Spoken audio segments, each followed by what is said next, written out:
si vous allez instruire vos enfants en famille à partir de la rentrée 2024, restez bien attentifs, nous avons une offre exceptionnelle pour vous. Nous avons constitué un pack qui regroupe les meilleurs outils dont vous pourriez avoir besoin. Tout d'abord, notre formation Langage Montessori, pour permettre d'apprendre à vos enfants à lire, écrire et les bases de la grammaire. Deuxièmement, notre formation Calcul Montessori, avec le dénombrement, le système décimal et les 4 opérations. Et pour l'inscription à ces 2 formations, nous vous offrons, non pas 1, non pas 2, mais 9 mois d'accompagnement des Montessori 7. Oui, 9 mois. Donc en gros, l'année scolaire. Vous vous inscrivez au pack, langage et calcul. Lorsque c'est fait, vous nous envoyez un petit message et nous, on vous envoie un code de réduction pour obtenir 9 mois d'abonnement à l'accompagnement des Montessori 7. Donc, profitez-en, c'est une offre absolument unique, nous n'avons jamais fait ça, et elle est exclusivement réservée aux familles qui font l'instruction en famille. Pourquoi ? Tout simplement parce que tout le monde se bat contre vous, contre nous. Tout le monde veut réduire l'instruction en famille, la plupart des inspecteurs, la plupart des SDEN. Donc, vous avez tout le monde contre vous. Nous sommes de votre côté. Nous allons vous aider à vous battre. Durant ces 9 mois d'accompagnement, on vous aidera à refaire vos dossiers pour l'année prochaine, etc. Donc, n'hésitez pas à en profiter. L'offre ne va pas être éternelle, attention. Elle va se terminer le dimanche 18 août à minuit. Donc, profitez-en avant le 18 août pour avoir le pack langage et calcul et obtenir vos 9 mois d'accompagnement gratuitement. Pour vous inscrire au pack, c'est très simple. Le lien est dans les notes de cet épisode. Allez, je vous souhaite une bonne écoute.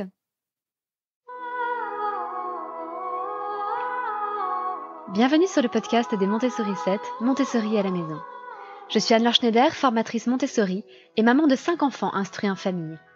Ma mission, c'est d'aider les parents, les assistantes maternelles, bref, tous ceux que dans notre communauté nous appelons des souris-settes, à mettre en pratique la philosophie Montessori chez eux, avec leurs enfants ou les enfants qu'ils gardent.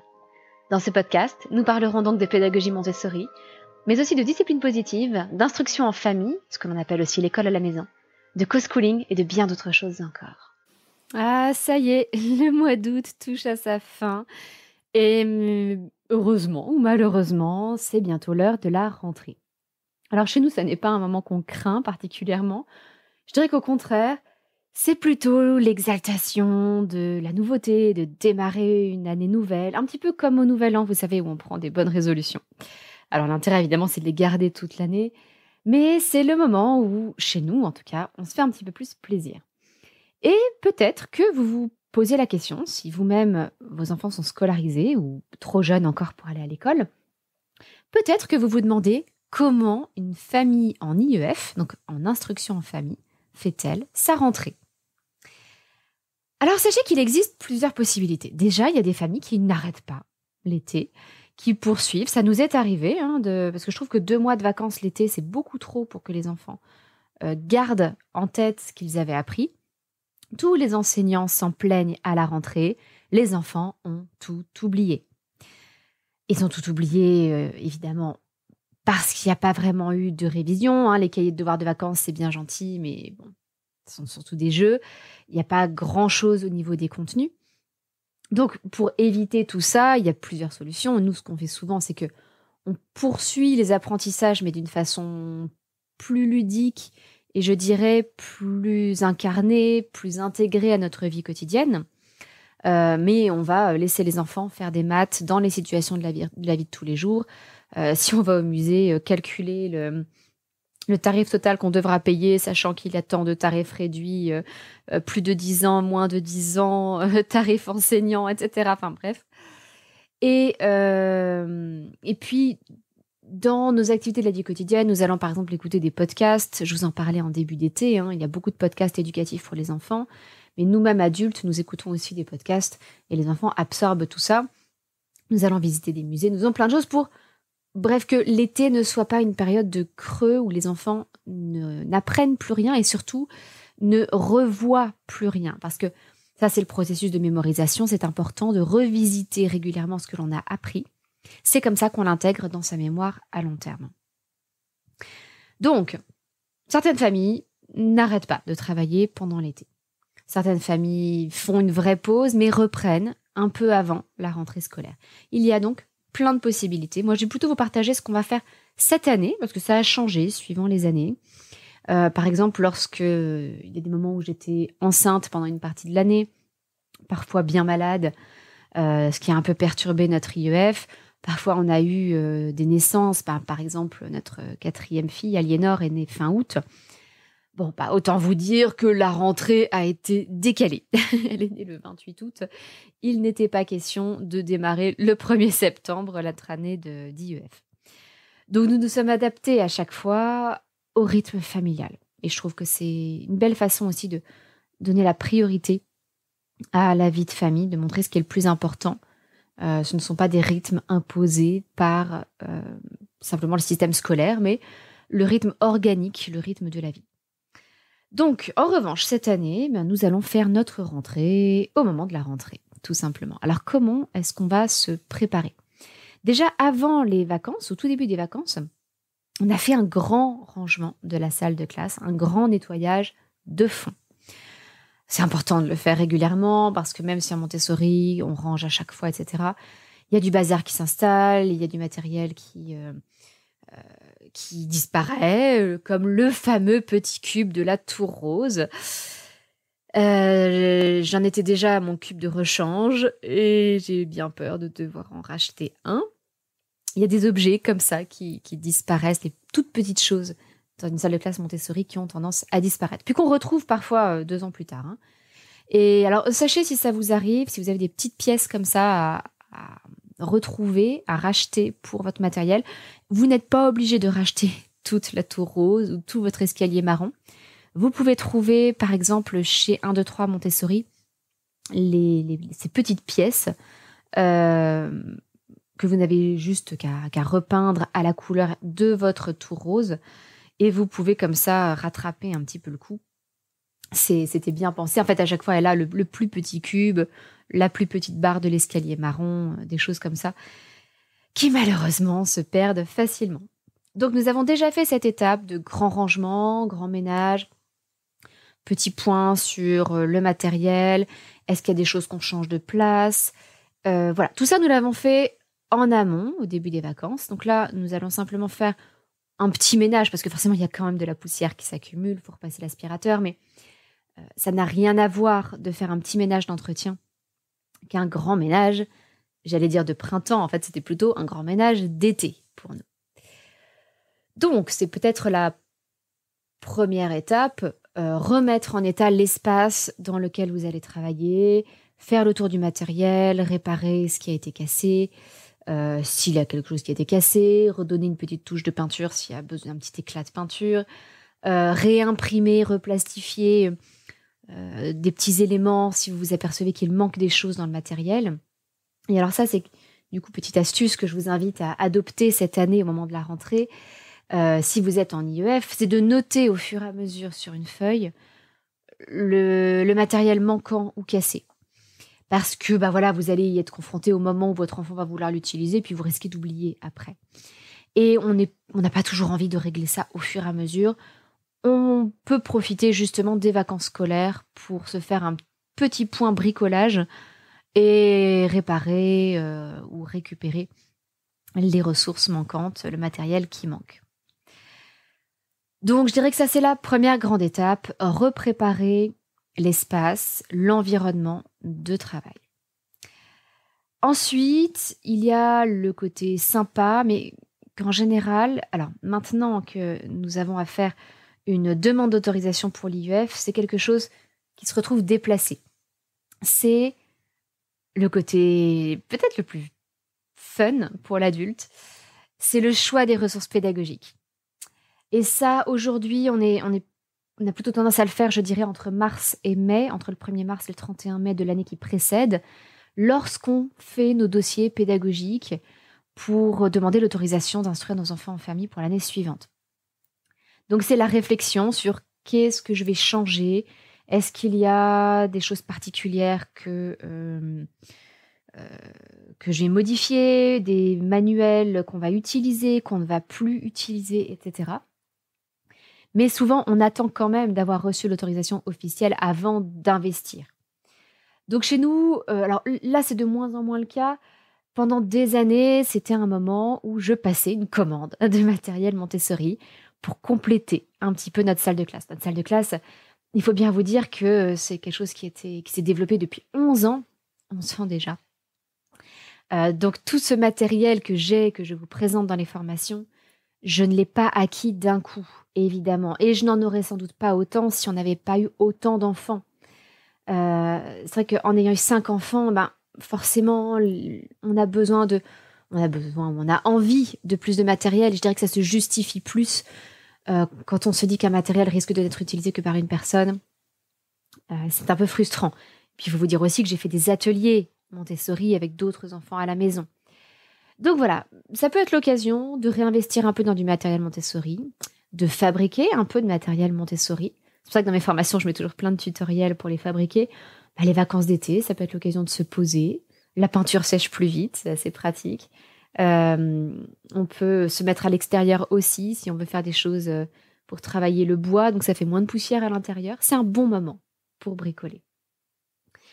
Mais c'est aussi le moment donc de peut-être investir dans certains livres d'exercices, certains manuels. Moi, c'est vrai qu'il y en a un certain nombre que j'utilise et que je recommande, qui, je dirais, sont très complémentaires de la pédagogie Montessori. Avec la pédagogie Montessori, en particulier chez les 6-12 ans, on introduit beaucoup de choses par le matériel, mais c'est utile aussi derrière d'avoir des manuels, des livres d'exercices, etc., etc. Alors, je ne vais pas rentrer dans les détails, je vais juste vous donner deux grandes idées, deux grands pôles chez qui je me fournis beaucoup. Vous avez la librairie des écoles. Alors, je dirais que je me fournissais davantage dans ce qu'ils avaient avant. Ils ont un peu renouvelé leur gamme. Ils sont partis davantage sur méthode de Singapour, méthode explicite. Et ils ont quand même des choses Montessori.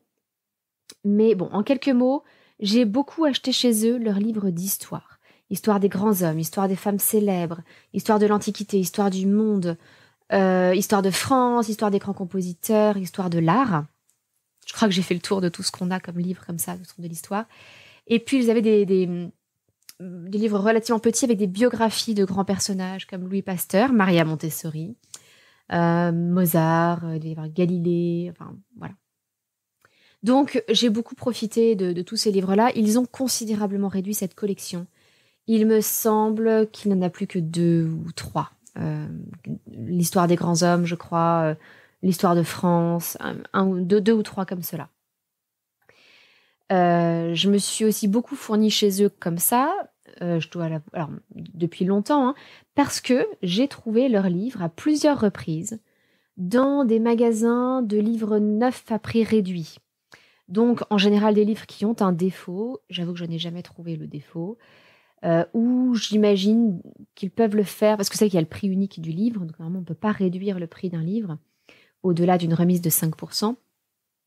Et donc, il existe quand même ces magasins du type Maxi Livre, etc. Nose a aussi récupéré l'année dernière, il y a 2 ans, beaucoup de stocks de la librairie des écoles avant qu'ils interrompent certaines collections. Donc je pense que lorsqu'ils ont interrompu certaines collections, ils ont pu vendre le surstock à Nose. Et c'est là qu'on a pu le retrouver. Donc, sachez-le, voilà, on peut retrouver dans les magasins Nose les surstocks de la librairie des écoles. On utilise aussi leurs petits livres d'anglais.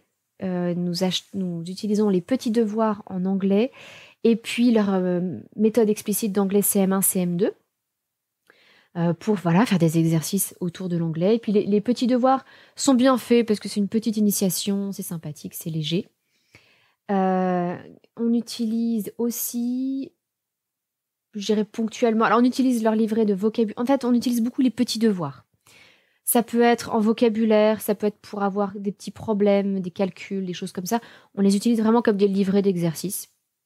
Et puis, l'autre chose que l'on utilise beaucoup chez eux, ce sont les dictées préparées. Alors attention parce qu'ils ont différents livres de dictées.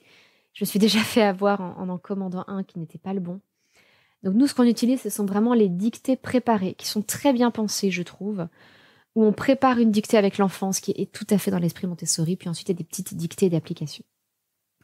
L'autre gros endroit où on se fournit pour tout ce qui est plus donc manuel, papier, ce sont les éditions Buissonnières. C'est une entreprise bretonne qui publie alors des livres, mais aussi, alors ils ont un petit pan musique et régionalisme sur la Bretagne évidemment, mais ils ont surtout des fichiers de travail.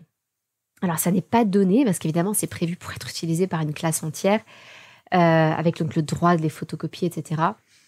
Peut-être que vous pouvez vous mettre à plusieurs familles pour former l'équivalent d'une classe et acheter donc l'équivalent, acheter un des fichiers qui ensuite sont faits pour être photocopiés.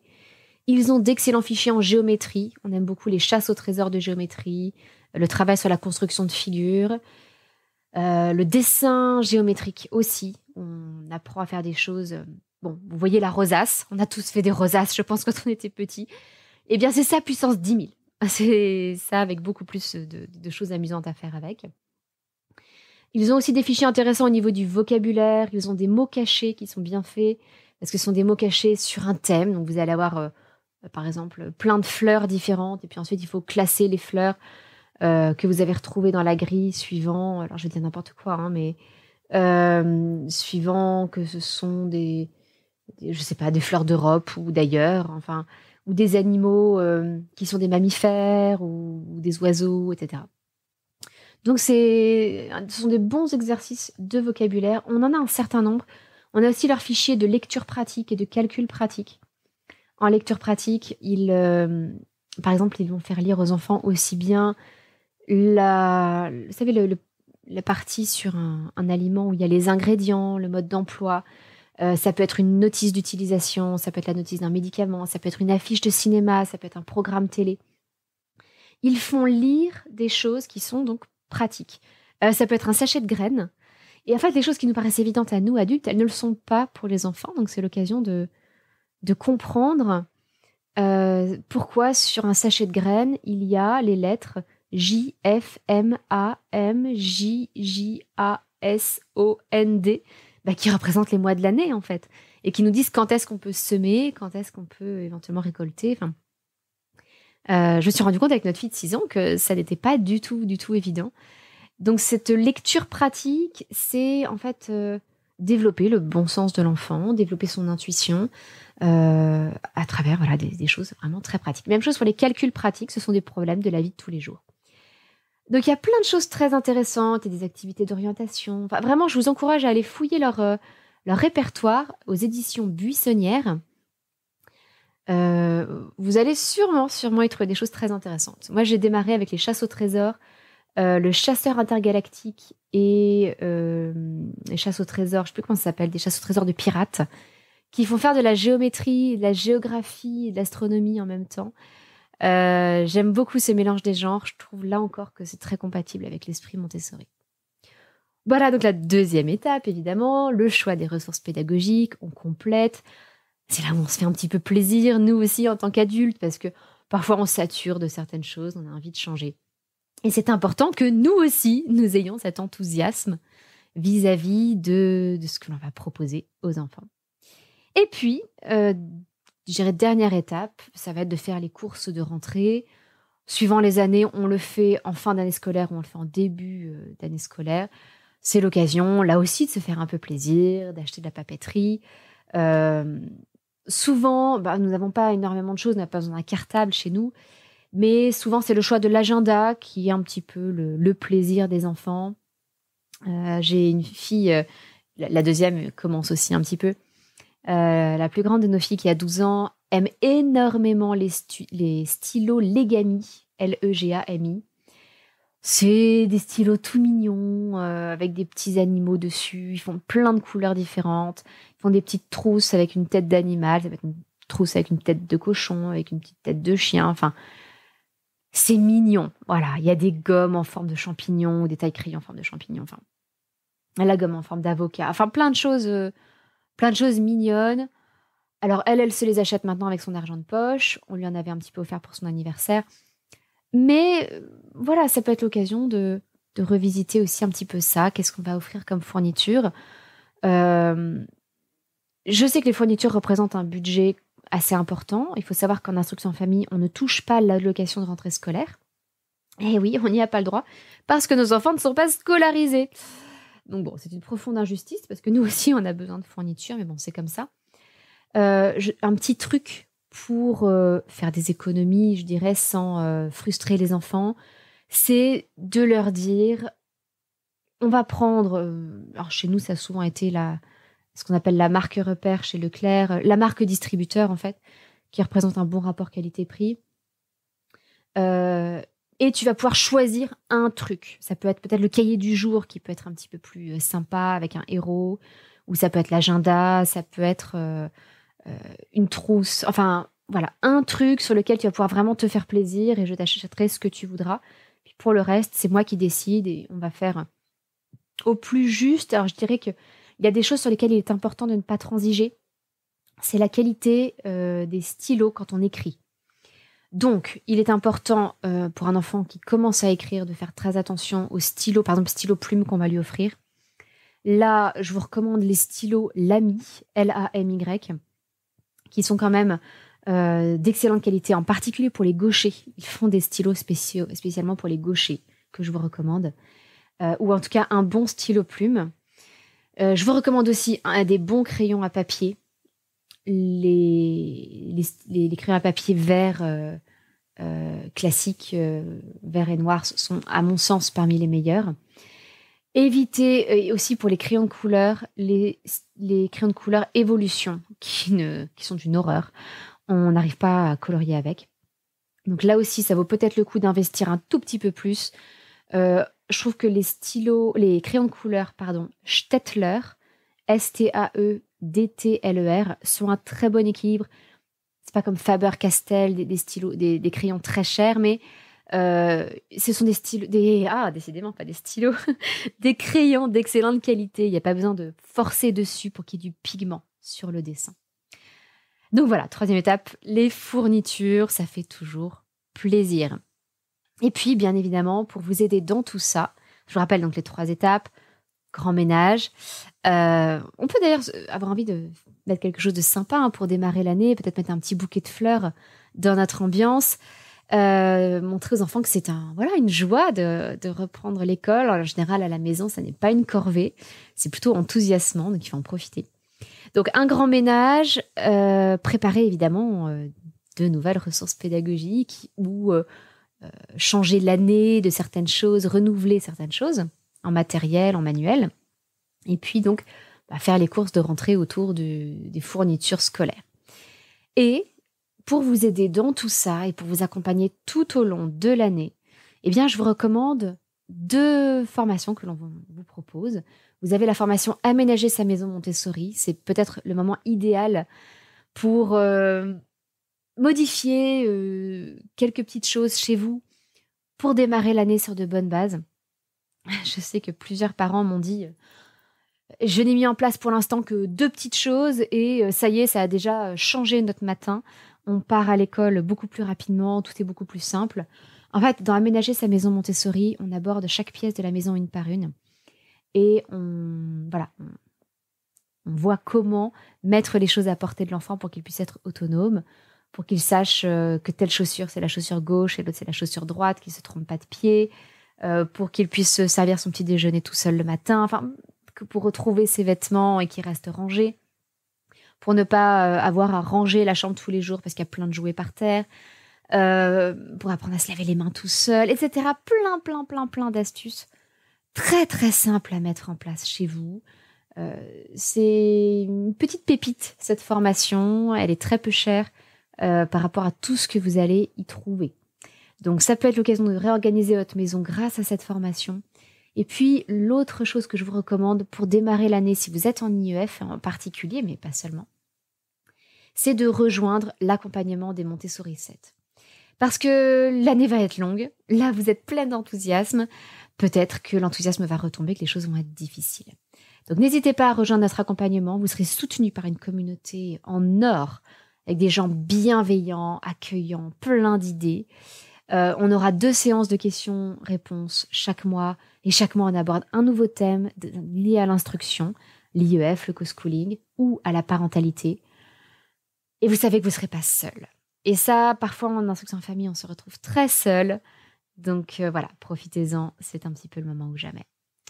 Voilà, c'est tout pour aujourd'hui. Je vous donne rendez-vous mardi prochain pour la rentrée. Ce sera la rentrée du podcast, même si on n'a pas vraiment pris de vacances du podcast cet été. Je vous souhaite en attendant une excellente semaine, une excellente préparation de rentrée si vous êtes en IEF ou pas. Et je vous dis à très bientôt, votre petite sourisette, Anne-Laure.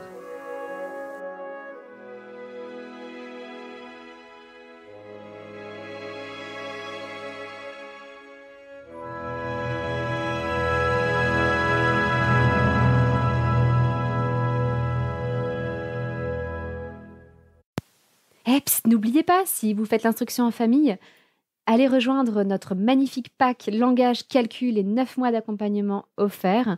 Le lien est dans les notes de cet épisode. À très bientôt!